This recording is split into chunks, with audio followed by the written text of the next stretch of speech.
Ahora simplemente pasaré a hablarles de algunos de los instrumentos más empleados dentro del ámbito de la psicología forense y judicial para la evaluación del riesgo de violencia o para la evaluación del riesgo de reincidencia. Uno de los más conocidos es el SVR20, que es un manual de valoración del riesgo de la violencia sexual. Los ítems recogidos en esta guía fueron seleccionados considerando las investigaciones empíricas y la práctica clínica de los expertos en el ámbito de los factores de riesgo de violencia sexual. La evaluación del riesgo se realiza por un experto o psicólogo o psiquiatra forense a partir de la valoración de una lista estandarizada de factores que permiten finalmente adoptar un juicio de riesgo global para un individuo en un momento determinado. Los 20 factores de riesgo de violencia sexual que configuran este protocolo se estructuran en tres apartados. El primero de ellos, el funcionamiento psicosocial del individuo. El segundo, los delitos sexuales que ha cometido o ha podido cometer previamente. Y finalmente, los planes de futuro que el individuo o sujeto tiene. El SVR20 no es un test, no es un cuestionario, sino que es un protocolo de heteroevaluación que valora a cada sujeto en base a toda la información disponible, tanto suministrada por él a través de una entrevista o a través de test psicológicos como por otro tipo de fuentes externas. Otro de los instrumentos muy empleado y muy conocido es el PCLR, que fue creado por Hare, que evalúa la peligrosidad. Es una de las escalas más utilizadas, es el llamado Hare Psychopathic Checklist Revista. Se trata de una escala de valoración aplicada a partir de la entrevista con el sujeto y una revisión de su historial. En las últimas décadas el llamado listado de psicopatía, el llamado PCL, que fue creado por el Dr. Hare en 1980, se revisó posteriormente y entonces hablaríamos ya del PCLR, que fue creado a partir de 1991, aunque ha sufrido alguna modificación. Se ha utilizado como el instrumento estándar más habitual de cara a construir el constructo de psicopatía, es decir, cuando nos enfrentamos a una persona con una psicopatía, además de llevar a cabo un diagnóstico utilizando el DSM-4 o el DSM-4R que utilizamos en psiquiatría y en psicología. Este instrumento concretamente es uno de los que se suele emplear también para hablar de evaluación de peligrosidad en caso de personas con psicopatía o de psicópatas. El test completo puede proporcionar una estimación de orden superior de este constructo, la psicopatía, basado en dos aspectos de orden psicopático de personalidad, es decir, características personales y conductuales. El primer factor está relacionado con un conjunto de características de personalidad que, según la mayoría de los clínicos, constituyen la esencia de la psicopatía.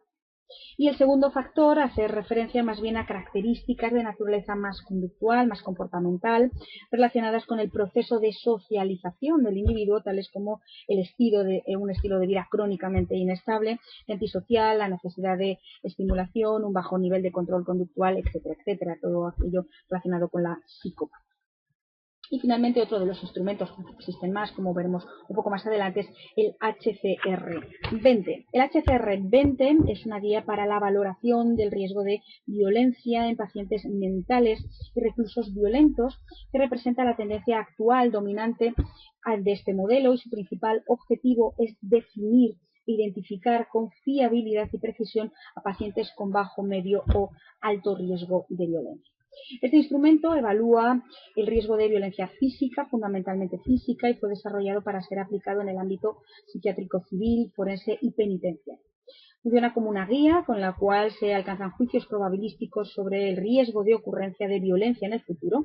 Permite realizar una evaluación personalizada, lo cual es muy importante, orientada al manejo preventivo mediante la consideración de 20 factores de riesgo seleccionados por su asociación con la violencia de la bibliografía científica y profesional, y también mediante la consulta a profesionales de salud mental forense, es decir, es una guía que estuvo consensuada por numerosos y diversos profesionales. Contiene 3 subescalas que reúnen factores de riesgo de 3 tipos: pasados, presentes y futuros.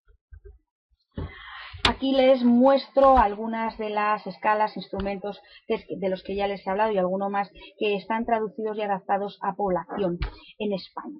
El RICS-20, cuya versión en castellano se denomina el SVR20, que ya hemos visto, y por lo tanto, resumo, es un protocolo para evaluación del riesgo de violencia sexual de delincuentes adultos a partir de 20 ítems relativos a factores de riesgo, tanto estáticos como dinámicos. Fue traducida y adaptada para población penitenciaria española.